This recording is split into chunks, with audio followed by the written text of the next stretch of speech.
Una cosa que vamos a hacer también en el desarrollo, y va a depender en qué tipo de estructura nosotros vamos a estar, partiendo prácticamente de una mínima idea o de un mínimo tratamiento, vamos a empezar de una forma interna dentro de nuestra estructura interna a contrastar realmente esa idea o ese primer desarrollo en un inicio muy preliminar, a contrastarlo con diferentes departamentos o a contrastarlo con nosotros mismos pensando en diferentes claves. Y aquí simplemente estoy poniendo un tipo de desarrollo cuando estoy en una empresa de producción que tiene una estructura grande y tiene diferentes departamentos, y a partir de ahí realmente pues vamos a ir a contrastar esto, porque también si estoy en una empresa que sea pequeña, pero sobre todo grande, no solamente depende de lo que yo como productor o productor ejecutivo diga,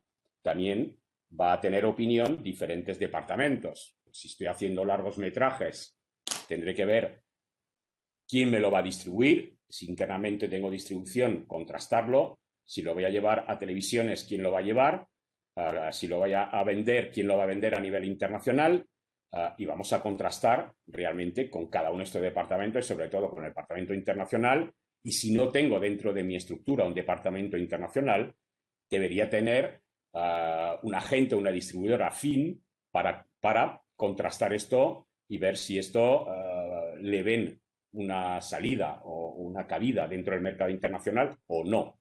Pues eso, vamos a trabajar en contrastar esto dependiendo el perfil que tengamos. Y una vez que lo contrastemos, tendremos una devolución a ese desarrollo y sobre eso podemos o abandonar el proyecto o matizar el proyecto o seguir adelante tal como está porque estaba bien planteado. Pues esto también, esta reflexión debe hacerse en esta fase de desarrollo, y si no tenemos un abanico de departamentos que nos lo trabaje, pues nos lo hacemos de una forma disociativa entre nosotros mismos y lo vamos averiguando.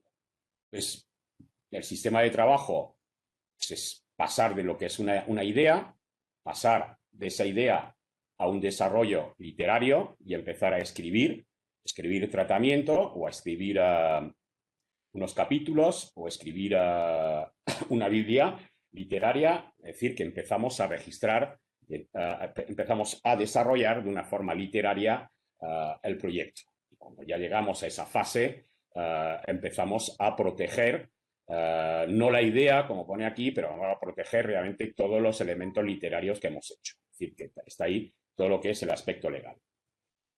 Y dentro de esto ya tendríamos un autor y vamos a pensar, y a esa ahí también le vamos a dar una mínima dimensión a través o de un casting de voces o actores, ya le estamos dando una dimensión.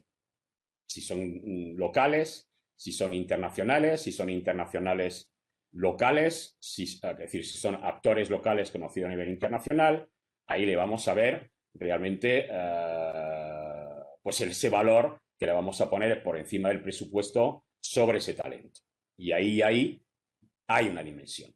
Muchas veces el talento en ciertos tipos de contenidos no tiene valor para la audiencia, pero a veces sí lo tiene para los intermediarios, que son los propios distribuidores, cadenas y tal, que van a mirar muy de cerca.